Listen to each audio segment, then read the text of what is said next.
mio telefono, ecco. Credo che si sente adesso. Perfetto.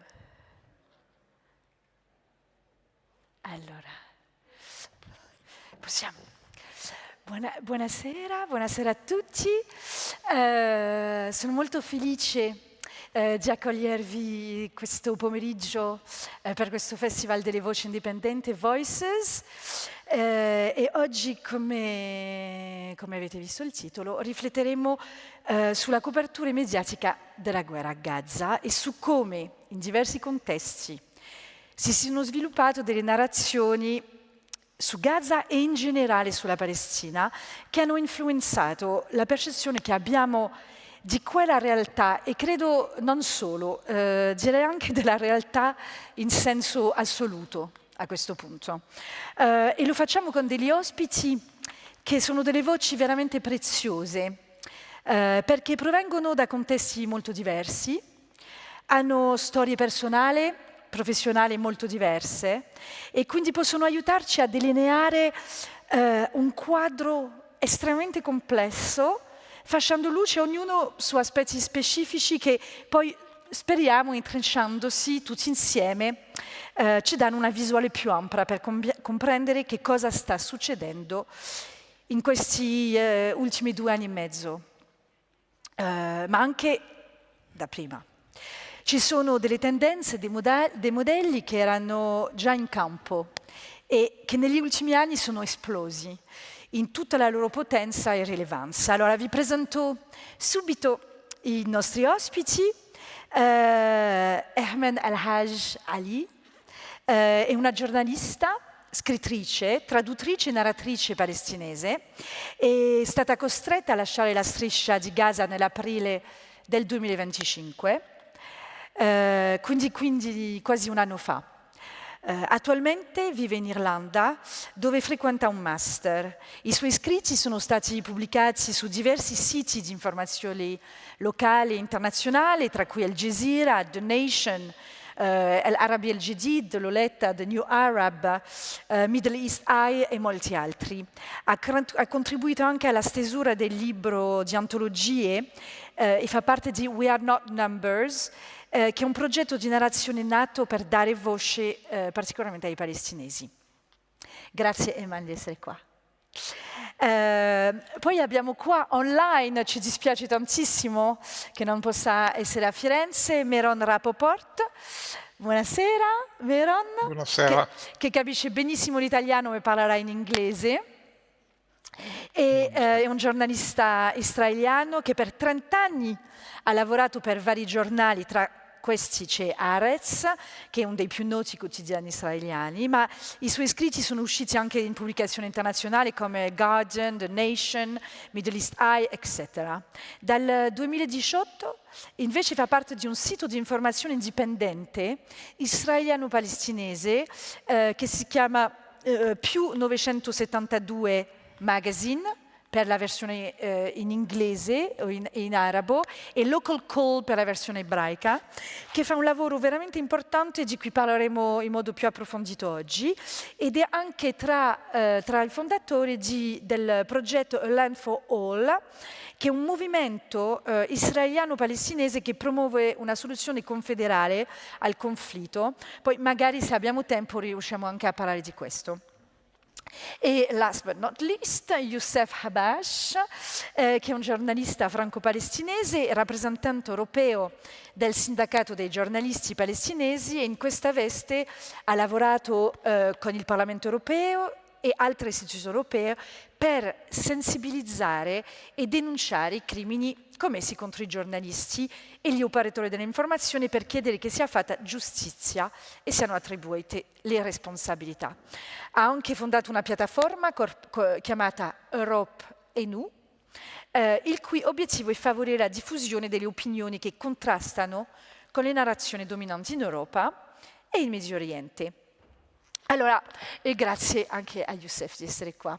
Allora, ho definito il vostro lavoro prezioso perché credo davvero che il vostro impegno professionale e la vostra vita, ognuno a modo suo, avete contribuito e contribuite tuttora a fare luce su degli eventi che più segneranno la nostra epoca. E qua parlo appunto del genocidio a Gaza, che sicuramente sarà uno dei punti fermi di questo secolo nella nostra comprensione del mondo. Ma non solo perché voi mettete in evidenza e denunciate in un contesto molto più ampio di narrazioni distorte, di visioni dominanti che schiacciano altri punti di vista, ma è per questo che il vostro lavoro è così prezioso. Allora, chiaramente in ogni guerra, siamo qua a un festival di giornalismo, sappiamo che la verità è la prima che sparisce, sappiamo bene come funziona il lavoro della propaganda militare, eccetera. E non facciamo qua un corso di giornalismo accelerato di guerra, ma di modo assolutamente certo, e credo che il pubblico e qualsiasi osservatore che sta con noi oggi avrà notato che dal 7 ottobre 2023 è successo qualcosa all'informazione che non ha precedente e credo che non ha veramente uguali nella storia del mondo dell'informazione. Allora, questo conflitto non ha soltanto riscritto le regole, le ha completamente distrutte. Ne parleremo. La chiusura totale alle notizie e ai giornalisti stranieri della striscia di Gaza, impostata da Israele da 2 anni e mezzo e senza precedenti. È stato anche favorito ed è stato possibile perché il paese occupa la striscia da così tanti decenni e per questo anche l'unicità di questa situazione, la possibilità di farlo, di chiudere ai giornalisti stranieri. Avevamo visto nelle guerre precedenti, ormai stiamo contando le guerre molto rapidamente, le guerre dell'Iraq e dell'Afghanistan, abbiamo potuto conoscere il giornalismo embedded, quello del giornalismo dei giornalisti che andavano con l'esercito. Lì a Gaza non è successo neanche più questo, erano veramente dei tour e non è stato mai possibile di fare un lavoro indipendente. La buona notizia, l'unica buona notizia di questo è che con questa situazione inedita abbiamo potuto sentire invece voce dei professionisti e dei giornalisti che lavorano a Gaza e che ci hanno raccontato l'orrore della situazione al quotidiano. E quindi ovviamente partirei da una giornalista che ancora un anno fa stava nella striscia per raccontarla, Eman, e chiederei come prima cosa a te che cosa ha significato per te lavorare come giornalista nella striscia durante un genocidio. Tra l'altro si deve anche a te il titolo dell'evento di oggi, che si chiama I'm 7 Wars Old, che si può tradurre che sono grande di 7 guerre. Allora, ci puoi spiegare che cosa significa e da dove viene questa espressione? Yeah. Thank you, Catherine, for introducing me. Regarding the title, I'm 7 years old, so whenever people usually ask me about this, instead of saying I am 24 years old, I say I am 7 years old. And this is a kind of dark humor we use in Gaza. We measure time differently. We do not count our years in ordinary milestones like graduations, careers, and weddings like other people around the world. We count them according to the number of military assaults that we have survived during our lives. Personally, I have lived through 7 major wars, but what has unfolded in the past 2 years or more was one of the most devastating period of time that I have witnessed in my lifetime. And when I say I am 7 years old, I do not mean resilience. I mean repetition. I do not mean resilience. I mean the violations. I mean the life that is structured around ceasefires and around around violations. And our childhood in Gaza does not go in a straight line. It's interrupted. You grow up quickly. You instead of learning as an innocent child, your name, for example, or how to go to school or to play as any other children around the world, you learn to listen to the sounds of drones from since your childhood. You learn to name and distinguish between different types of explosions instead of learning, for example, geography. And through all of that, I chose journalism, or perhaps journalism chose me. And I'm sitting now in front of you not as a politician, but as a freelance journalist, as a writer and storyteller, as a genocide survivor who has been evacuated from Gaza in April 2025. Journalism for me is not theoretical. It's not an abstract debate. It's around documentation under fire.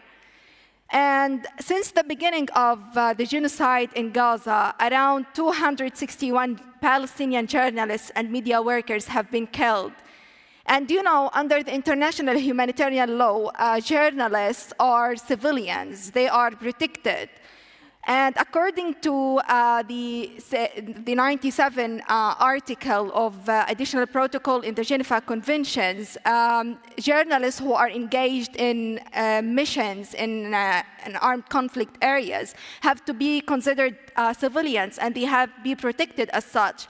And when I say protection, I do not mean that it's symbolic, it's legal.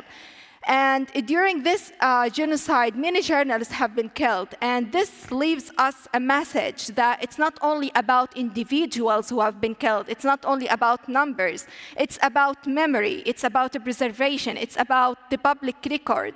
And the killing of journalists has been done intentionally by the Israeli occupation during this genocide on the Gaza Strip. And reporting from Gaza, for me personally, as many other journalists and reporters, was around, for example, writing articles within airstrikes or about sending testimonies under the bombs, charging, for example, phones when there was no electricity, just depending on solar panels, of course, if we were lucky enough to have them. And there were moments when I would be just writing an article about an airstrike that had just hit, for example, another neighborhood, while thinking at the same time, like if there would be like another airstrike that would hit our neighborhood. And like the word in Gaza, reporting from Gaza, can cost your life. So you don't know if this would be the last word that you could write or not. And there were moments or nights when we were ready to evacuate, wearing our clothes, nights, horrifying nights, to evacuate from our homes. And I was just thinking about the article that I have written, or the articles. Did I confirm the number of the casualties? Did I confirm the testimony? Did I send the article? And this is something that people around the world misunderstand. So reporting from a war zone, it's not about being courageous. It's not about courage. It's about precision under fire. And when I say about reporting, I say that we have to be precise. We have to be accurate when we talk about what's been going on in Gaza. I have been mentored by a professor, and I'm pretty sure that most of you know about him. His name is Rifat Al-Arir.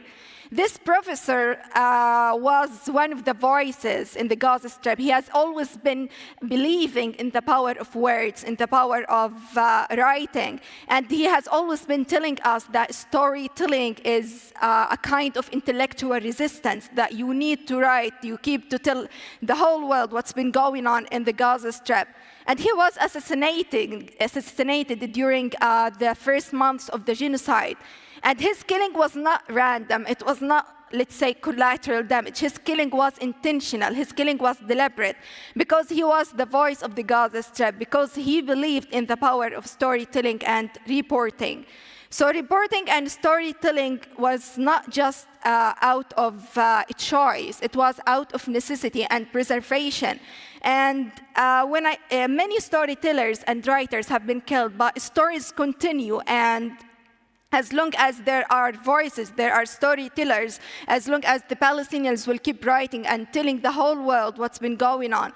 And if documentation disappears, accountability becomes harder. And as long as witnesses are being silenced, then history becomes vulnerable to distortion. So that's why I do believe in the power of storytelling, in the power of writing, as Palestinians who have been silenced in every way that we have been trying to tell the truth, the massacres that have been committed against us as the indigenous people of this land. Thank you. Grazie mille Eman per questo primo testimonianza. Meron, vorrei passare a te che hai seguito tutto quello che ha raccontato Eman, però dall'altra parte dello specchio. Io penso che dovrà anche dare il giusto riconoscimento ai pochi ma valorosi giornalisti israeliani che lavorano come Meron, i tuoi colleghi, te di più 972, e che sono riusciti a non farsi sommergere dalla marea della narrazione dominante sulla guerra e alla quale si sono abituati molto gli israeliani e i politici di ogni schieramento. Ma come siete voi riusciti, insieme a pochissimi altri, di nuovo, perché siete veramente pochi ma valorosi, a sfuggire a questa visione e proporne una diversa? E come si fa un giornalismo diverso in Israele oggi? Come funziona anche il vostro lavoro a 972? First of all, I'm really sorry that I cannot join you in a meeting, Eman. And I'm really, and Yousef. And I think I have to be, when you're talking about us in 972 and some journalists in Haaretz as courageous Israeli, when I hear Eman and when I hear other journalists from Gaza, I cannot say that I'm courageous. They are the courageous people. They do this work under fire, and they try, as Eman said, to be accurate. There are a few journalists from Gaza who wrote for 972, still writing for 972, and I admire the courage and the persistence to work in these conditions and to continue to do real important journalism. And I have maybe to add, before I talk about myself and our team, I think, yes, as you mentioned, Israel prevented foreign journalists from entering Gaza and still preventing after 2.5 years of war. But I think it led also to there was some positive aspect to it, because I think Palestinian journalists spoke for themselves. They had their own voice. They didn't need an intermediate that will tell the world what Palestinians are thinking. They spoke for themselves, and I think this is a very important moment. As for us, I think the simple thing is that we are doing what is required from an honest journalist, is to report, is to try to get to the truth, is to try to check, is to try to stick to human values.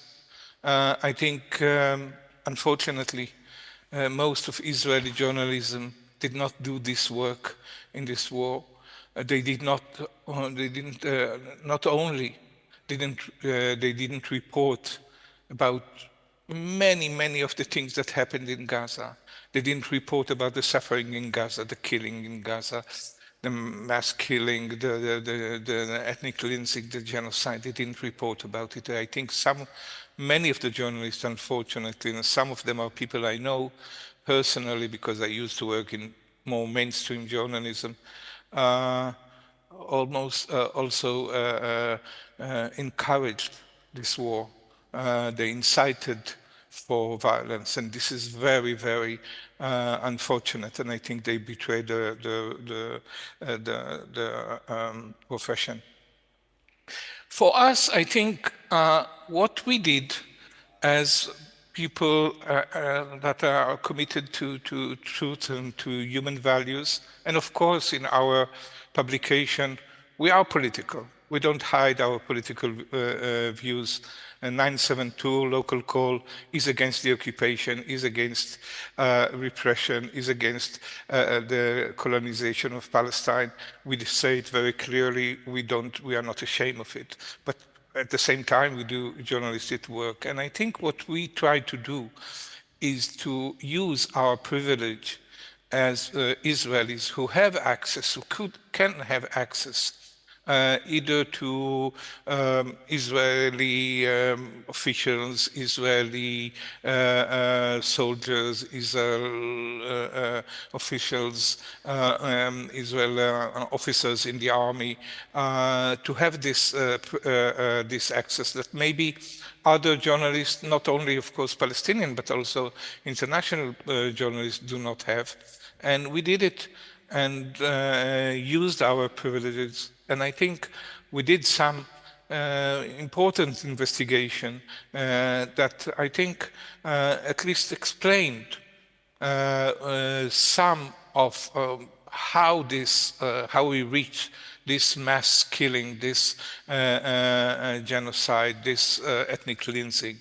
I think reports about the use of AI in the war to make death lists of Palestinians in Gaza. The fact that Israel attacked private homes of Palestinians. The fact that Israel set an impossible number of what is called collateral damage. For example, 20 civilians for every Hamas, very junior Hamas militant, and more than 100 civilians for senior Hamas militant. This is something that I think, unfortunately, Israelis are more able to reach this, to have this access, and we used it. And I think we try to do a fair job, but all the credit for courage goes to the Palestinian journalists in Gaza. Thanks a lot, Meron. I mean, il vostro sito è veramente un'ottima risorsa, se voi non lo conoscete. Adesso, stamattina lo leggevo, c'era anche un articolo di Bassem Idra di Massafar Yatta, il famoso regista che ha vinto un Oscar, ma che sta veramente, hanno paura davvero per la loro vita e sono quasi arrivati alla fine in Cisgiordania, in questi villaggi. Quindi molto, molto prezioso. Allora, Yousef, abbiamo sentito queste due testimonianze e tu c'è un punto di vista di osservazione da più lontano, hai lavorato da tantissimo tempo nella protezione dei giornalisti. Quindi ti volevo chiedere che cosa hai osservato in questi anni e raccontarci anche che cosa è stato il lavoro del sindacato dei giornalisti palestinesi in questi anni e anche come è cambiato in paragone rispetto a prima.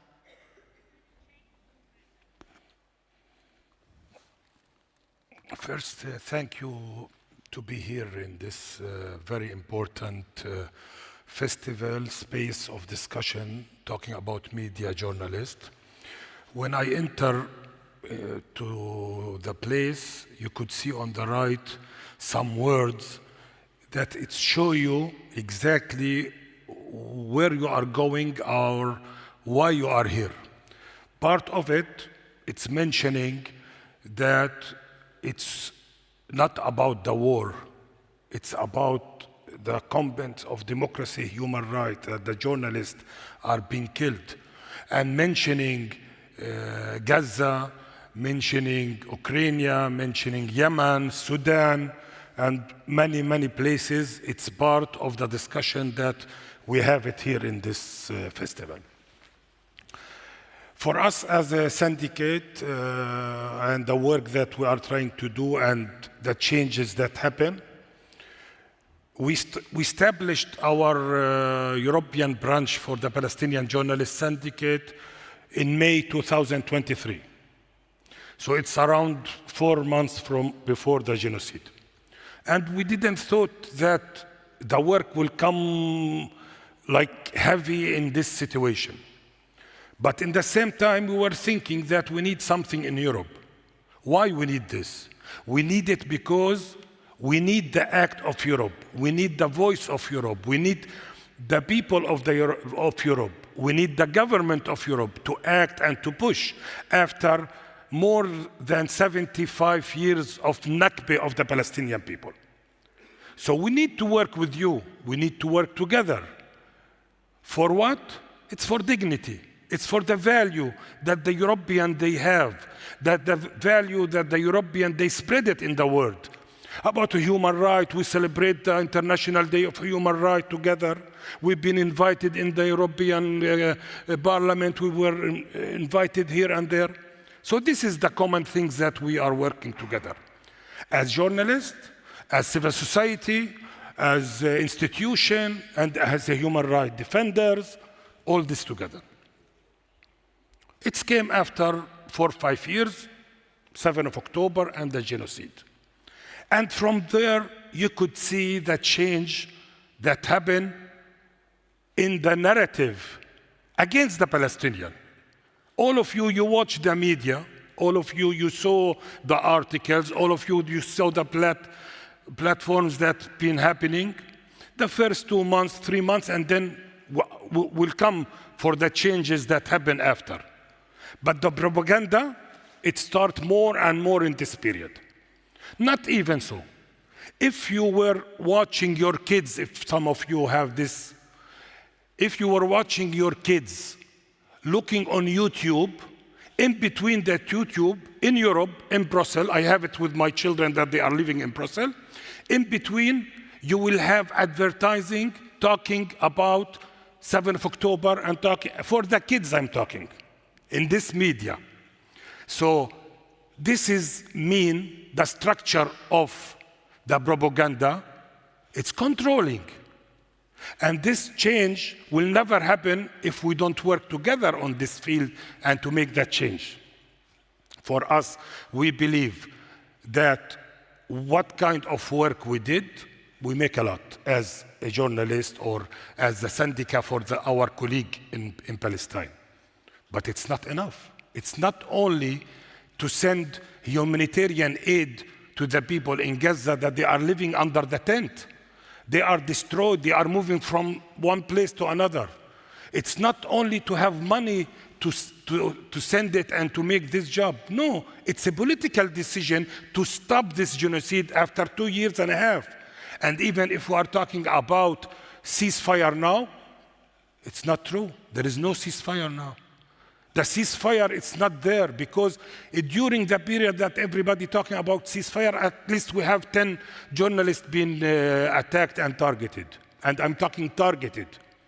And if we are talking about more, let's say 260, 261, as my colleague, she mentioned, exactly there is many institutions, they make their investigation. And I could mention Forbidden Story, that they make very important report. You could look at it, and it's exactly what we mean by targeting and using the technology to reach those journalists and the work that they are doing.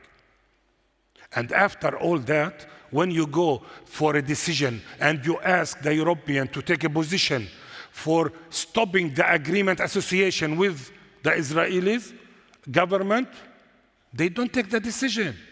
It's 2 years, 2 years, 2.5 years. And it's not about Europe. Even the Arab countries that considering Palestine part of it, they also participate in the genocide against the Palestinians. You have to say it clear. And we as journalists, we are the voice to spread this information, and we are the voice to bring this. And Meron, he speaks that always now we are talking, and we have many campaigns, even with my colleague Tom, he's here of the CBG, that we are raising the voice to trying to push to open the borders to the international media to enter. Yes, Meron, he said that it was also opportunity to the journalists, the Palestinian journalists, to make their job and to make their voice and to bring it more and more. And yes, they pay big price from their blood, from their suffering, to bring the truth to all of you, to the European, to the American. And we see what's going on until now. Yes, thank you. Thank you. No, grazie mille. Ieri è stata uccisa Majid, che lavorava per Radio Qatar. Sì, ieri è stata uccisa ed è per questo che siamo a 261 e che ovviamente è un dei numeri, non è, cioè, è il conflitto che ha fatto più vittime dei giornalisti nella storia. Non stiamo parlando di una cosa veramente piccola e ovviamente non è neanche un caso. Allora, proprio in questo giro di domande volevo ripartire da te, Meron, perché hai cominciato a accennarlo, questa entrata che c'è in particolare nel mondo della stampa israeliana, ma che cosa, da quello noi vediamo dai media israeliani, in particolare in TV, si vedono cose allucinanti e politici, militari dicono cose impensabili per noi. Che cosa arriva al pubblico israeliano e che cosa invece non gli arriva? Ovviamente è una domanda molto larga, molto lunga, però credo che è importante perché noi quello che vediamo rimaniamo basiti, però che cosa arriva al pubblico israeliano e quali sono tuttora, e lì abbiamo una nuova guerra da discutere, ma non ne parliamo di questo, quali sono i sentimenti dominanti tra gli israeliani oggi? Yes, I think we have to divide it here into two. One is what the Israeli public sees and what mainly he does not see.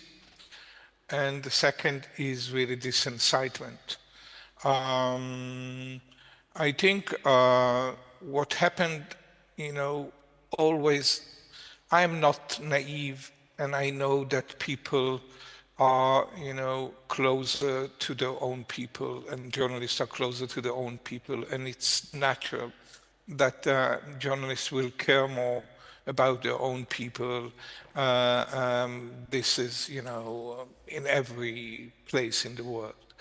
But still, even if you side on one of the sides, you are not. I think you are not allowed, almost as a journalist, to make that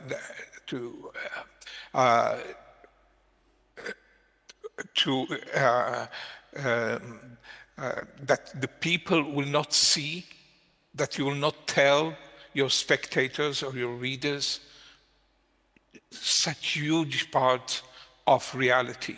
What's going on in Gaza? What is going on?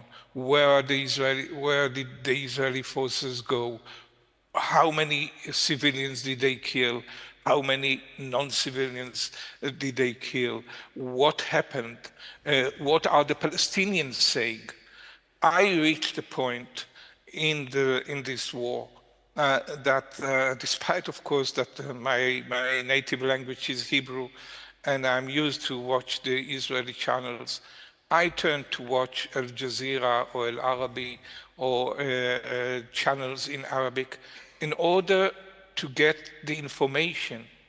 Israelis did not get the information. They didn't see the killing in Gaza. They didn't see the destruction in Gaza. They didn't see it.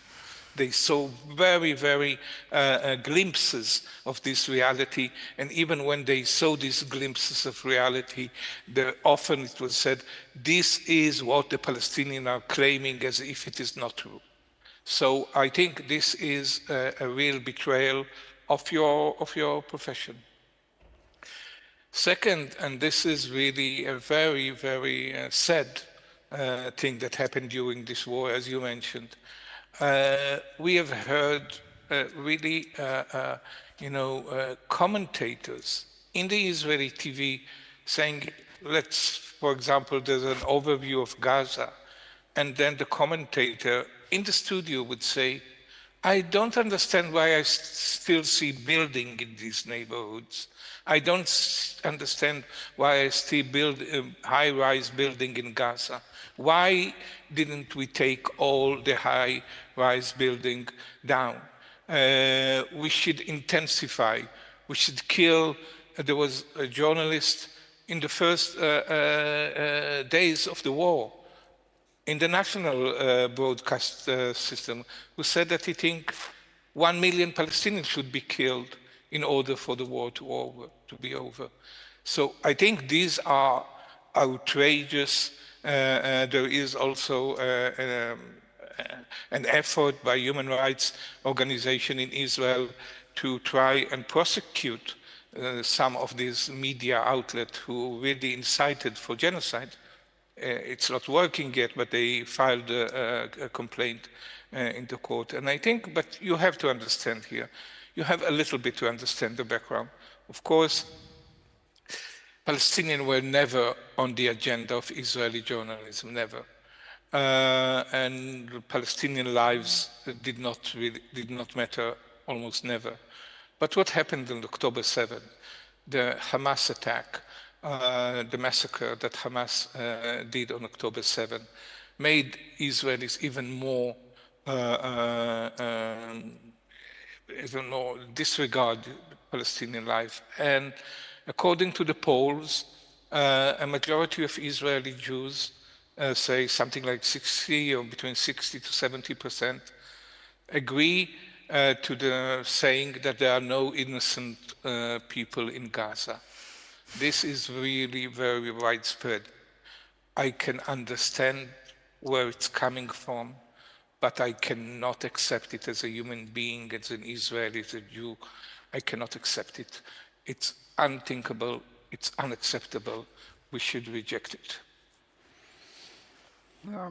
Thank you, and it's very depressing for us to hear this, but of course, we trust you on that. Eman, come abbiamo accennato all'inizio, tu oggi sei dovuto andare via nel 2025 e lavori in Irlanda. E dal tuo punto di osservazione oggi, come reputi la copertura internazionale sulla guerra a Gaza? Adesso che sei andata fuori, no? Che c'hai avuto questo in-out. E tu che accoglienza hai trovata a livello dal punto di vista professionale in Irlanda? Cioè hai trovato dei spazi, esistono secondo te dei spazi qui una rifugiata palestinese può esprimersi?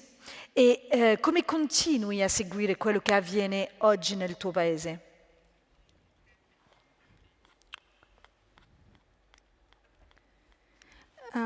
What struck me deeply during the genocide was not just what's happening and what was being committed by the Israeli occupation against us as civilians, but how it was being narrated internationally by new media outlets. So language has become a battlefield. You know, the use of the passive voice whenever we report and talk about the killing, the mass killing of the civilians, of the Palestinians in Gaza. For example, we have seen hundreds of thousands of times the statements that says civilians were killed, Palestinians have died, or buildings have been destroyed without mentioning the doer, without mentioning the actor in the sentence.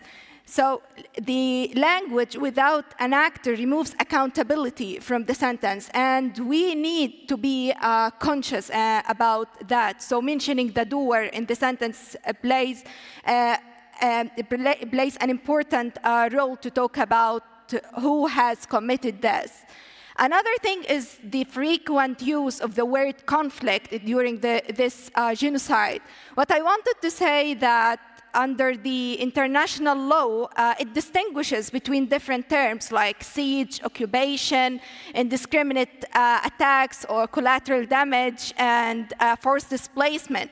All of these terms are legal terms. They are not the neutral ones. And when journalists avoid using such terminologies to appear neutral, it means that they can obscure the legal reality unintentionally. And another thing I want to shed the light on is the verification standards. We have seen how the casualty figures have been framed with immediate skepticism, while the official military statements were frequently reported without equivalent linguistic caution. And we have seen how the term balanced and fair has been taken into effect. But what does balance mean in a context governed by the international humanitarian law? Like the international law does not treat the occupying power and the occupied people as symmetrical actors. So journalism does not or has to be conscious about differentiating or distinguishing between equivalence and neutrality. And the ethical reporting under the international humanitarian law requires context that's governed by the international law. It requires language that's not dehumanizing and protection for the civilian people. And when I say that the term genocide that has been used during this genocide on the Gaza Strip for more than 2 years, the term genocide is not a slogan. It's a term that's mentioned in the 1948 Genocide Convention. And when international courts examine patterns of mass starvation, mass deprivation of food and water, when it examines forced displacement, large scale of killings of the civilians, or the collateral damage, here the responsibility of journalists is to report about that consciously and precisely. So we, as our responsibility as reporters and journalists, is to be conscious about that, to be precise, not just reporting without paying attention to the context itself. So the journalists or our mission has been hard because me personally, I have worked with many international outlets, and I have faced hesitation while I was writing and sending articles with them. I was hesitant about some context, about some terms, about the framing. How can I write that? How could I mention this? So, but this is the power of ethical journalism. It requires us to be courageous when we write. It requires us to be concrete, because when you be accurate, when you are accurate, this means that you are not accuracy. It's not our accuracy. It's not about activism, or precision. It's not about bias. So the responsibility of journalism. Journalists come at this point. We have to be conscious about the terms that we have been using in reporting. And when I was evacuated from Gaza in 2025 in April, actually it was one of the most painful decisions for me, because I was evacuated during the most horrifying moments, just leaving my family members, leaving my people who were starving, leaving them to the unknown. But I didn't have any other options. I was forced to do so. Exile is complex here, because your body is here, but your mind and your soul is still there with your people and with your family and the Gaza Strip. And exile does not end the war or does not end the genocide, but it sharpens our awareness about how this genocide has been being narrated internationally.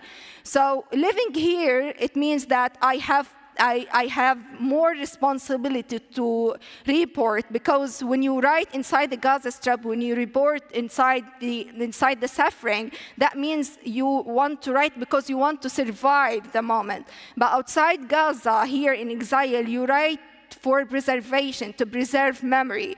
And exile does not, distance does not mean that we abandon our city. It does not mean that we abandon Gaza. And let's say, like, when I was evacuated, I did not expect, or I did not have a special imagination or something in my mind, like, what shall I do here as a professionally?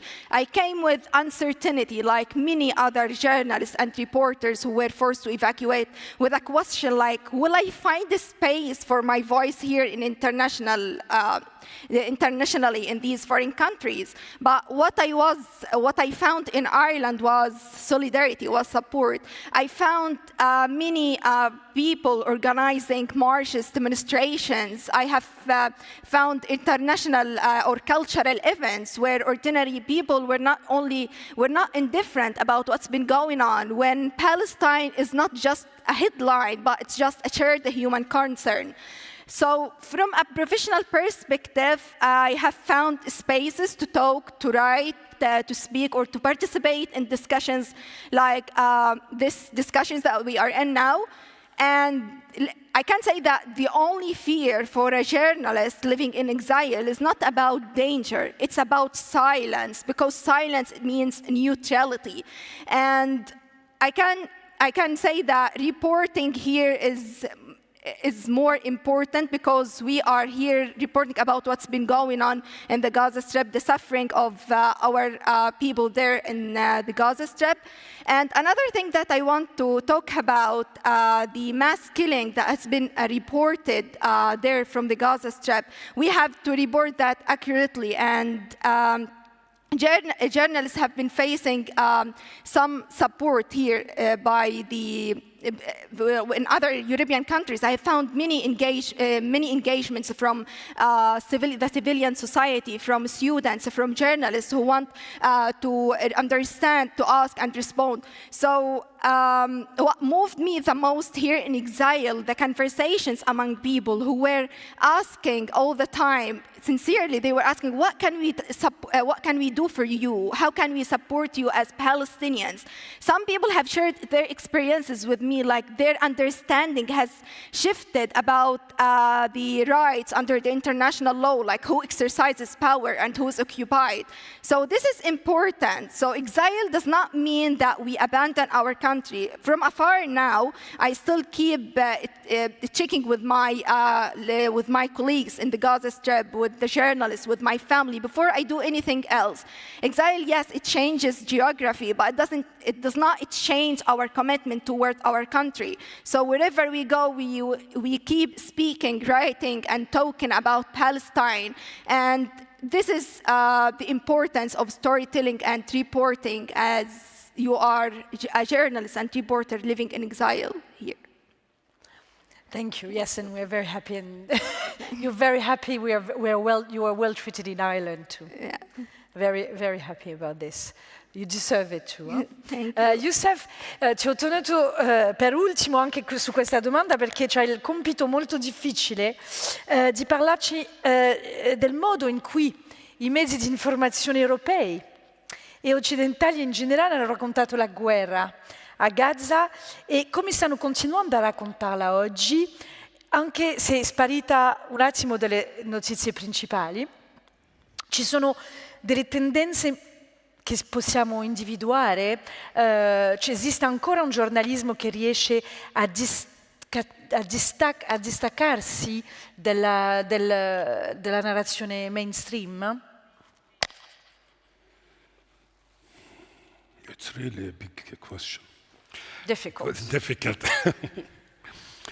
Actually, I mentioned it in the beginning, that the narrative or the propaganda that it was against the Palestinian, it was structured in many of the media in Europe. And it started strongly to be shown in the media after 7th of October. But after, you could find that many journalists also start to make some changes.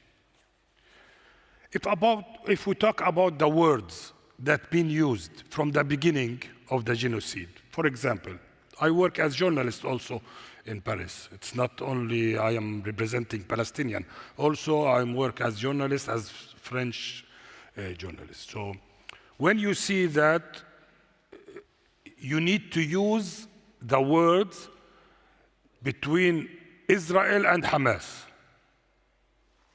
Yes, Hamas, they make the act in 7th of October. But the attack and the genocide, it's against all the Palestinians in Gaza. So it's against the Palestinian. So you can't just keep maybe the first 1 month, 2 months, but you can't just keep the word, the war or the attack or Israel. No, there is Palestine, there is Palestinian, because it's not only in Gaza, because in Jerusalem, in West Bank, in Nablus, in Jenin, it's still until now. And it's this what we are facing. Our colleagues as journalists are being attacked directly in Nablus, in Tulkarem, in Jenin. Maybe many of you, they know that the assassination of Shireen Abu Akleh, he came before 7th of October. It's not after 7th of October. And Shireen Abu Akleh, it's very well-known Palestinian journalist that been assassinated and directly targeted and killed in Jenin. And to mention more, Shireen Abu Akleh, she's not, I don't like to speak about religious, but Shireen Abu Akleh also, she's Christian. So not even with Hamas, if we are talking about attacking the journalists or attacking Hamas people or attacking this. So this kind of words, and my colleague, she mentioned many of those words that in the international law and as a journalist you need to use it. But then you could find that change is coming after. This kind of change is coming. Why? Because more information start to come to the European, the way of the work that the journalists they bring and the work that happen between many institutions that they start to have information directly from the field, from the journalists, start to make a little bit of changes in the media, in the European media in general. So the blood that been paid by the journalists and by the Palestinian who made that change. Not because the journalists, they want to change. No, because it's reality. The information is coming directly to you, talking about kids, talking about hospitals, talking about mosques, talking about churches that been attacked directly, and people saw everything there. But in the same time, we can't say that the European media is just having this propaganda, because really you have many voices from journalists that they pay also the price to say the truth. And not only in the beginning, even until now. I will mention an Italian journalist that he make one question for, I think, the commissioner in Europe, and he asked her, are you talking that you're asking the Russian that they will pay for the destroying in the Ukrainian, are you mentioning that you will make the same with the Israelis? So just to mention this Italian, as we are here in Italy, to mention this, and he was attacked, and I think he was, I don't know what happened with him directly. At the same time, he was fired, I think. He was fired, I think. And in the same time, to mention just before 2 weeks or 3 weeks, the journalist that he spoke about in the Olympic, also in Italy, in Milano, and also he spoke about and also he was attacked. So even if you make your job as a journalist in a way or another, there will be a propaganda against you. Why I say this? It's part of the mentality of the European against the region. And this is something we say it clearly. In a way or another, those mentalities in the relation sometimes make that change and sometimes doesn't make the change. Maybe in April, there was a big gathering for the French journalists in the opera in Paris with all the union. And this doesn't happen in general. This was very important movement that happened. After 1 month, also, I was invited with the IFG, the EFJ, and many institutions and organizations, and with the journalist syndicat, the Belgium one, to make another activity in Brussels. And I hear from Belgium journalists that they never make demonstration as a journalist. They never demonstrate. Or maybe it's been 30 years that don't make the activity. But they make it to support their colleague as a journalist in Gaza. This kind of changes, it's very important. And when we are talking about genocide, when we are talking about occupation, ethnic cleansing, it is connected in a way or another. So the people now, they see the clear vision, the clear photo about what we were talking about from the Nakba until now. And especially that it's not only the Palestinian journalists that have been killed. You know that during those 2.5 years, also Lebanese journalists been attacked in Lebanon and killed in Lebanon. And until now, through the attack that the Israelis started with the American in Iran and trying to destroy all the region, it's the role of us to make the words clear. The last thing that I think in June or July 2023, the European Parliament voted for what we call it, that they vote to defend the journalists all over the world, and for safety of the journalists in all of the world. And we try to use what they vote for as the European Parliament to say the Palestinians, they are in the world also, so please take action against. So use what you vote before the 7th of October. Even the Commission, even the institution. And we feel that there is a big change happening now. And this now, the narrative that being used against the Palestinian, it's now changing. And of course, this is something important that we can't, if you speak about Palestine as a journalist, and if you speak about the justice and the human right, that doesn't mean that you are anti-Semite. And this is the words that it's used to attack you. Because if you speak about Israel, you are anti-Semite. They are using now in France, they are making laws and changing law that if you speak about Israel, you are talking about against the Jewish. No, of course not. It's not like this. And what's happening in Palestine, from the Nakba, it's not religious war. It's not religious war. This is reality. In Palestine, we used to live together, Christian and Muslim and Jewish. And still the movement that happened, this is not as a journalist I say it, but you saw it always. The movement, the strong movement that you saw it in the state, in Europe, in the student universities, it's a Jewish movement. And it's the change of the mentality that's going there. So this is what we need to use and make it clearly and say it strongly. Yes. Thank you. Thanks a lot. Grazie mille. Siamo tra orientali qua, quindi i tempi dobbiamo essere molto attenti, perché abbiamo 15 minuti e avrei tantissime domande. Direi farò una domanda conclusiva a voi tre, perché abbiamo 15 minuti per poter avere 3-4 2 domande dal pubblico. Quindi proviamo a essere sintetici, anche so che non è il nostro forte, ma neanche il mio, non c'è problema. Quindi, e vorrei soprattutto accordarmi all'attualità, perché siamo qua tra giornalisti, quello ci interessa molto, e quindi comincerei con te, Eman, e chiederei un po'.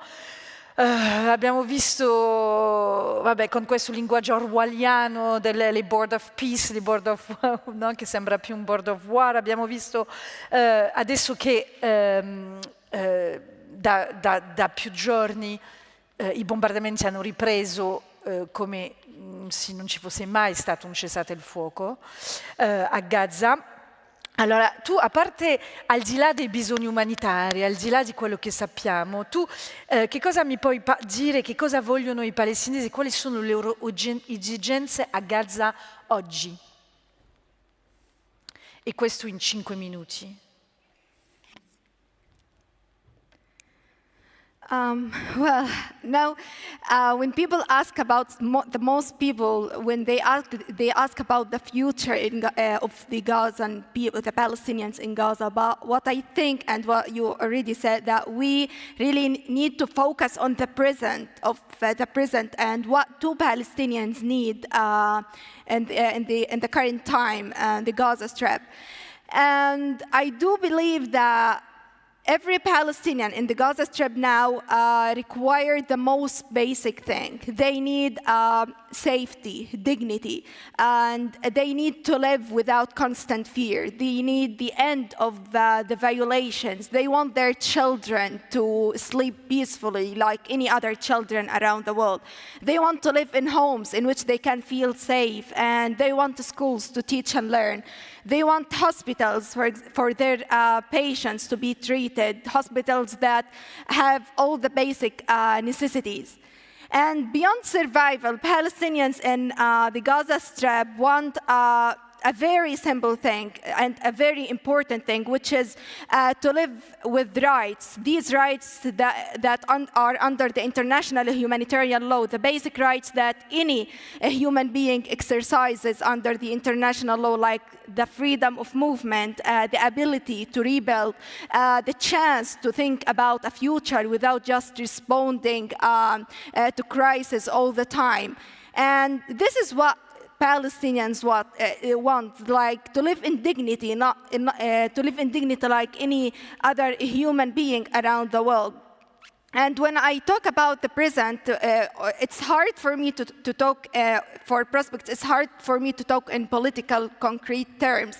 But what I have learned that even in the darkest moments, Palestinians continue to imagine life, even during destruction. And this reveals that there is still resilience, that there is still hope. And as long as there's life, there's hope. We want to rebuild our life and to make our city much more beautiful than before. And this is how we want also to think about the future of the Gaza Strip. So the future of our city cannot be defined only by wars or by escalations or by attacks. It has to be defined by what the international law chooses to uphold the principles it claims to defend, like the colonial histories, the power, the power of or the protection of the people, the accountability, and anything. And this ultimately will shape the future of our city more than anything else.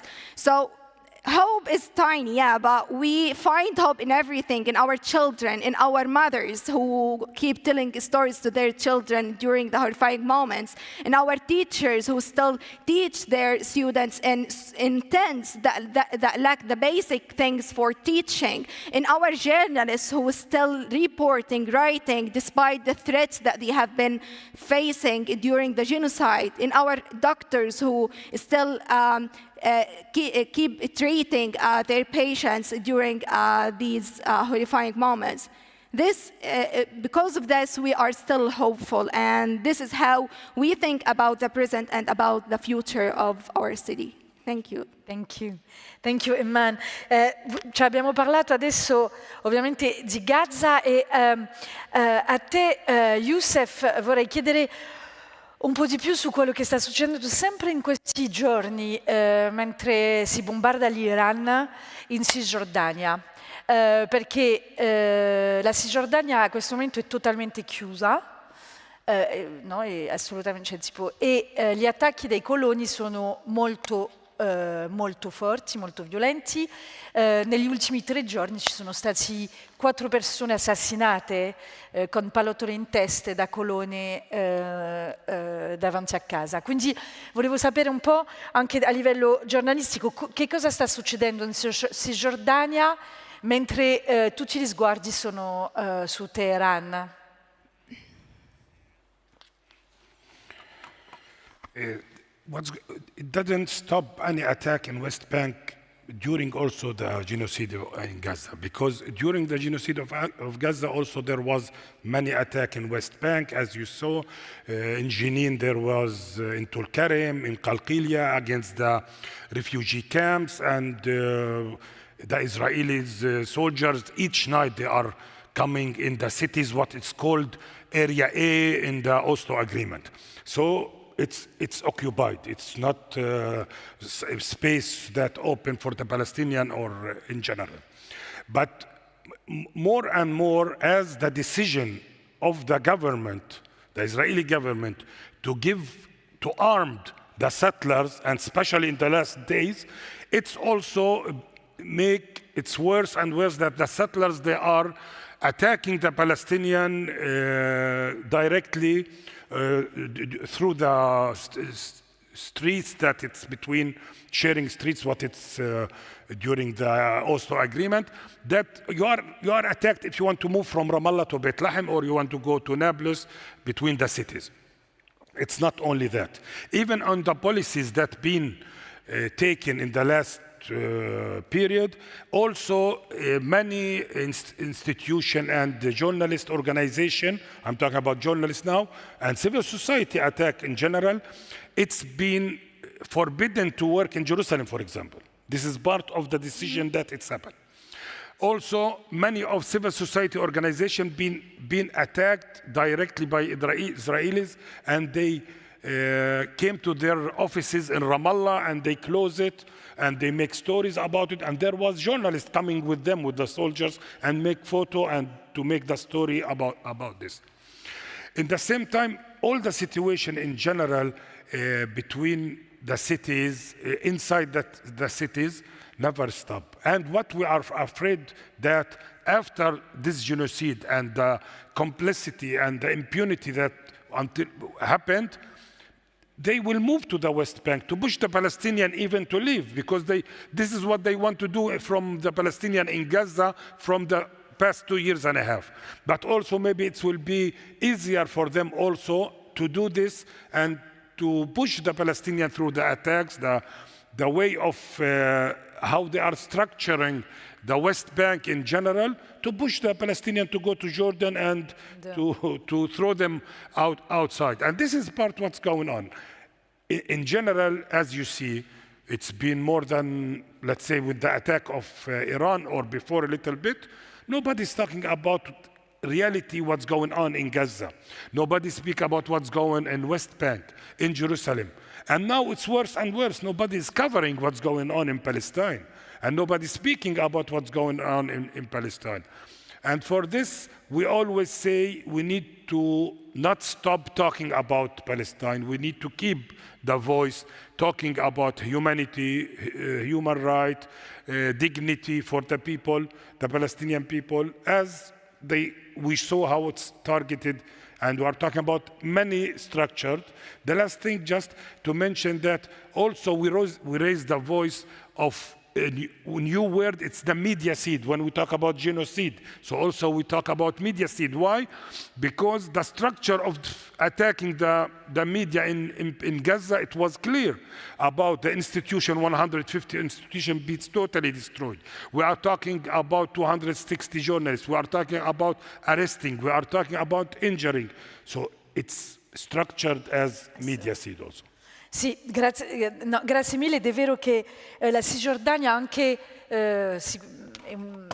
servirebbero altre ore per parlarne, è molto difficile oggi da raccontare perché c'è 2 morti, 2 uccisioni, 2 assassini là, 3 qua, e in Europa questo per esempio è una cosa che è poco visibile, lo vedo nel proprio lavoro. Raccontare 2 persone uccise non riesce a spiegare che tipo di terrore sta succedendo adesso in Cisgiordania, quindi anche forse se possibile è più difficile di raccontare la Cisgiordania che Gaza a questo momento. E allora, come ultima domanda, così avete un attimo di domande da fare anche voi del pubblico, volevo chiedere a Meron sul futuro anche a te di Israele. Ci sono elezioni a ottobre, siamo davanti al governo più a destra della storia israeliana. questo governo può andare ancora più a destra.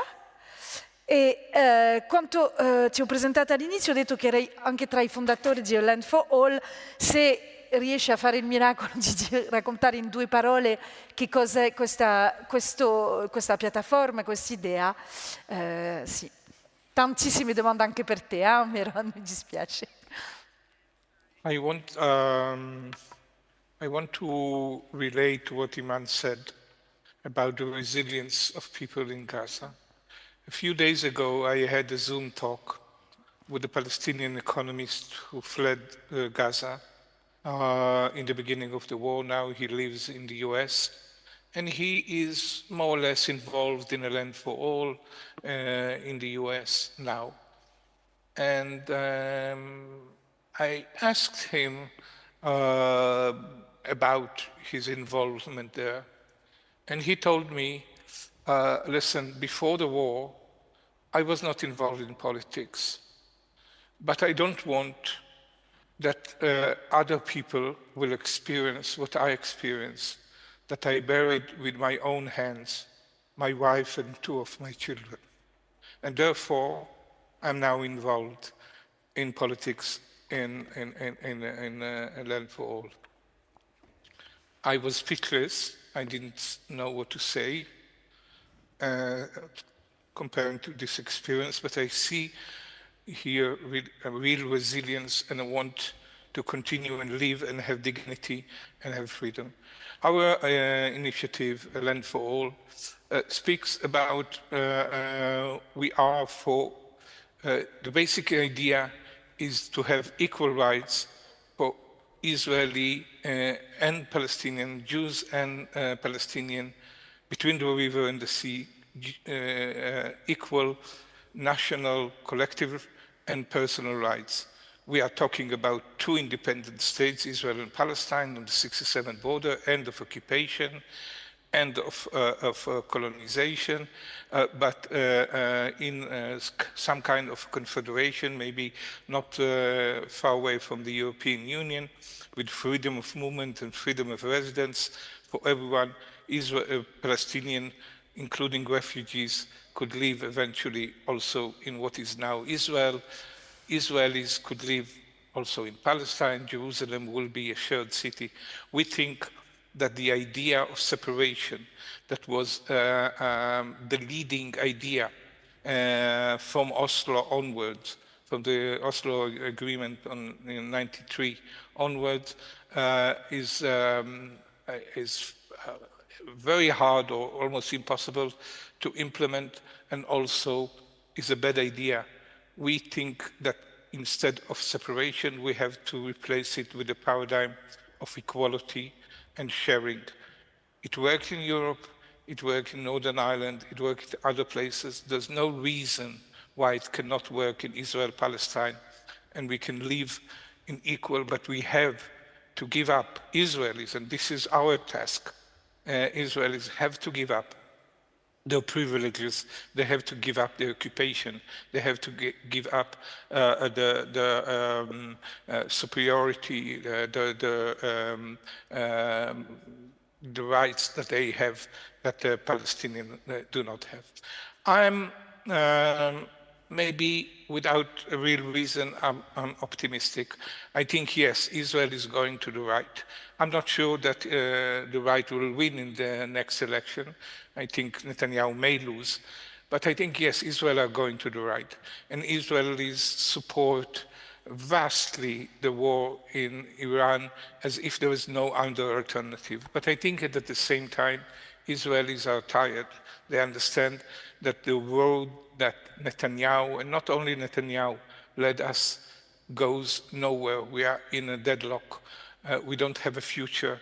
And this, if we want to have a future and we want to have stability where we live, we have to to live in equal rights with our neighbors. I'm optimistic that this is possible. Huge leaps have happened in history in a very short time. I'm hopeful that this is possible. Oh. Thank you. Thank you, Meron. Grazie mille, Meron, che sei riuscito, malgrado questa situazione veramente molto destabilizzante per tutti, qua sul palco, fuori dal palco, dove sei tu a questo momento, dove siamo, che riesci anche solo a tracciare l'idea di un futuro, di qualcosa, nel senso fa molto bene, grazie mille. Allora, volevo sapere dai grandi capi di questa sessione se abbiamo il tempo per delle domande o se dobbiamo chiudere. One question. Allora, poi io ve lo dico subito, vivo qua da 20 anni e non accetto i commenti, solo domande. Quindi non fare... Noted. commenti. Good afternoon. I also grew up in the war in Lebanon, and I lived the invasion of Israel in the 80s. So my heart goes out to the people of Gaza. My question is about what Yousef Habache said about propaganda. I've been living in Italy for a couple of years, and I'm very, very surprised by the lack of knowledge and understanding of what's happening in the Middle East, in Gaza, in Lebanon, in the region in general. And my question, is it the message or is it the messenger? Where is the issue of this understanding in Italy and in Europe in general? Thank you. Dai, siamo democratici, prendiamo solo un'altra. Così, perfetta, fatta chiara e... Tom Gibson from the Committee to Protect Journalists. After the ceasefire, I think we really did feel this lack of energy. Not a lack of energy, but suddenly we had been building momentum in Europe. We'd seen shifts doing advocacy with EU member states. And for the first time, there was almost a reason to believe that suddenly people would start to care about justice and accountability. And then after the ceasefire, that energy, that gradual momentum fell. And my question to the panelists, how do we get that back? And the tactics that we're using as civil society and the media, we can carry on employing them, but what do we need to do to create mass mobilization? Because I think the message that really resonated was the fact that it was Palestinian human rights, but it was human rights in general. And how do we get that back? How do we get that energy back? Mm-hmm. Yes, I'm sorry you will have it's really short, super short answer because I think we're really straight and it's really 5 minutes. I will answer the first question when I'm talking about propaganda. I think especially about Europe, let's say, about Europe. Because what's happened in Europe against the Jewish, still the European, especially what's happened in Germany and the attack on any movement for Palestine, for example. But this goes also in France and everywhere. So this is part of what considering happening now against the Palestinian people. Nobody is making the connection between that. This is genocide what happened in Europe, and this is genocide what's happening in Palestine. And just to connect that, as a concept, Israel is the Jewish state, and the Europeans themselves, they stopped to speak about the Catholic state or Europe as a religious state. And when there was Daesh in the region and in Syria, and they want to build the Islamic State, and in this consider, we were all against. But how Israel want to consider that they want to build a Jewish state in the region, not for all the people, as Meron also said.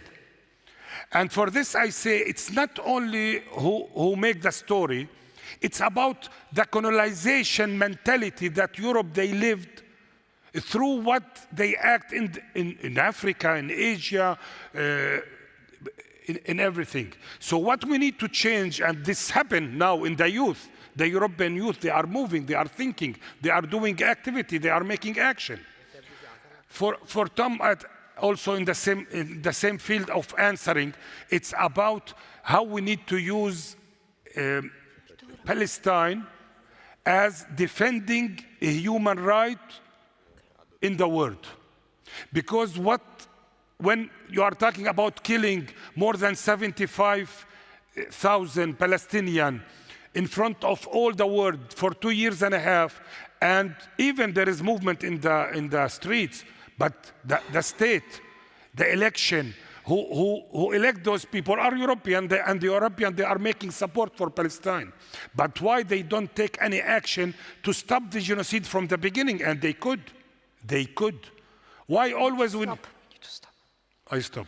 We could stop this genocide and we should. We will. Yes. Inshallah. Very good. Grazie mille, grazie veramente tantissimo. Ladies Meron. and gentlemen, please exit the auditorium through the right door because we need to scan the tickets for the next session. Yes. Thank you. Yes, grazie mille Meron, la prossima volta a Firenze speriamo. Grazie I hope Eman, so. grazie Yousef veramente per questo super incontro. Grazie mille. Thank you. Thank you. Good.